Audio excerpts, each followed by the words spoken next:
How's everything been coming along? Good. It's great to finally meet you. Oh my gosh, what a pleasure. The pleasure is all mine. I love to connect with students and I'd love to help however I can. What's going on for you? All right. Thank you. First and foremost, I just want to say thank you for everything that you're doing. Like, it's awesome. Please don't stop. I know it's a lot, but like, you're such a blessing. So I just have to say that. Okay. That means a lot to me. Thank you for that. Yeah. And I definitely have no plans to stop. I love what I do. Okay. Great. Awesome. Alrighty. So I just had a couple of questions. I've been on this journey for probably a I always wanted to go to law school since undergrad. I graduated in, I think 2013, and then I went back for my master's in 2016. I graduated in 2016. So I've decided to finally take a leap of faith, per se, and start my journey. So I decided to sign up for the course. I just feel like it's really good. The way you explain your stuff is good. I just wanted to ask, like, I work full time and I'm just trying to figure out how to balance everything per se. And then how many hours do I need to study a week? Like, I just signed up for the course.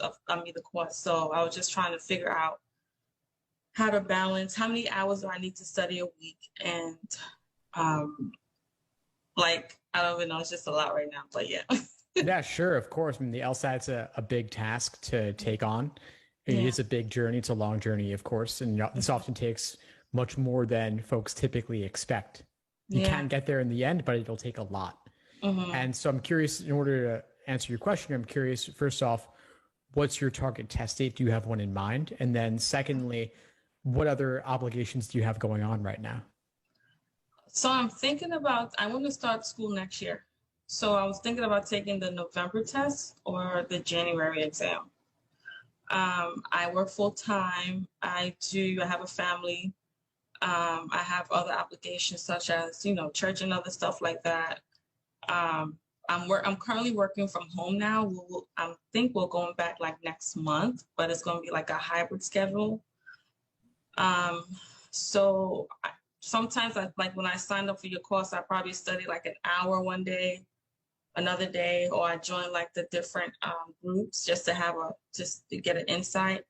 So those are the things that I have going on now. Okay. Hmm. Okay, good to know. So November, January, you've got plenty of time. We're speaking now mid-July. So you've Okay. got a good four to 6 months to Okay. put in. And Okay. you have a lot of other obligations on your plate, though. I mean, so you definitely Mhm. want to adjust accordingly with that. And so I don't want you to stop doing anything that you're doing. Obviously, family is essential. Family is number one, right? You've got to keep all your family obligations there. You can, Yeah. of course, ask other family members to maybe take on a bit more here and there, like watch kids, for example, if there's kids in the mix, just so Okay. that you can hit the books. Okay. And church is obviously important as well, Hmm. but maybe you don't want to take on some massive church project in the next four to Yeah. 6 months. Keep going, of course, remain involved in your community, but you might Hmm. want to hold off on taking on any new responsibilities there until Hmm. after the LSAT to avoid overloading yourself. So those are just some ideas. How does all that sit with you? Oh, that's great. I mean, I struggle with that, but I really want this. I've been wanting this since like 2013, like 2012. So it's like, and I don't want to wait any longer. And I'll be 36 and like, I want to do this. So learning to say no I have to do that. So yeah, that's about it. So, and then another thing, I watched your video and you talk about accuracy, pacing, and endurance. How do you know when, like, I looked at your study plans as well. So I was thinking about probably doing like the 4 to 6 month study plan. How do you know when to move on from accuracy to pacing to endurance? Do you stay on accuracy until you feel comfortable and then you move forward? That's a great question. So you don't want to wait until you're at 99% or Yeah. 100% accuracy because, hey, this is a tough Mhm. exam.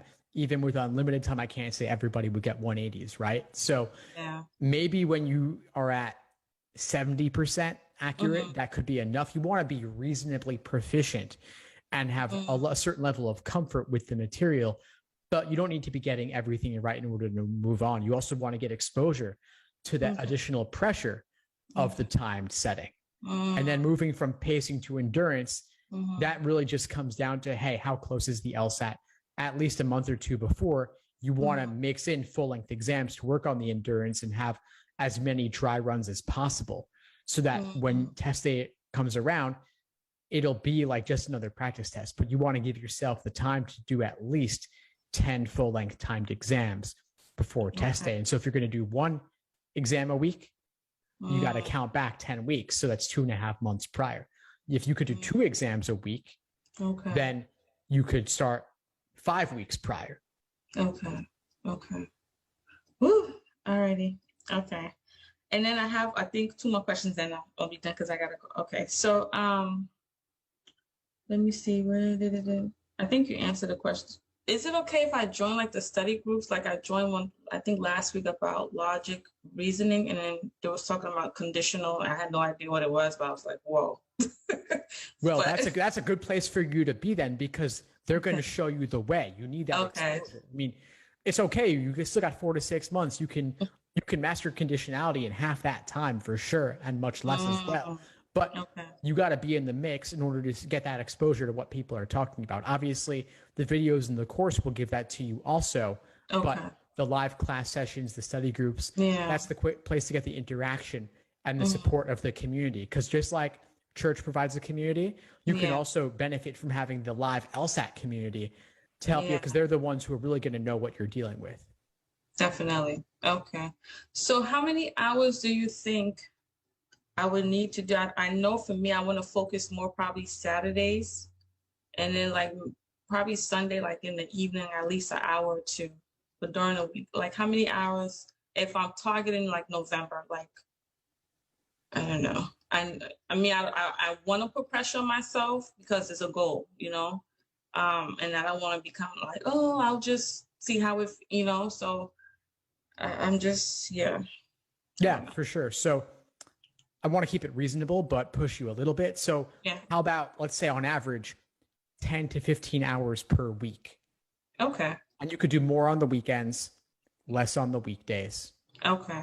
And that's just to balance what you currently have going on. And like I said, don't take on anything new. So like between now and January, there's Christmas. I wouldn't take on organizing anything big for Christmas.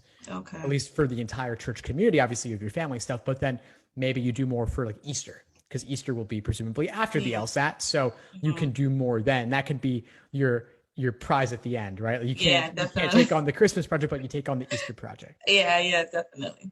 Okay. All right. And just follow the monthly plans, right, that you have on the course? Yeah, so that's laying out exactly what to do to build that strong foundation from the beginning.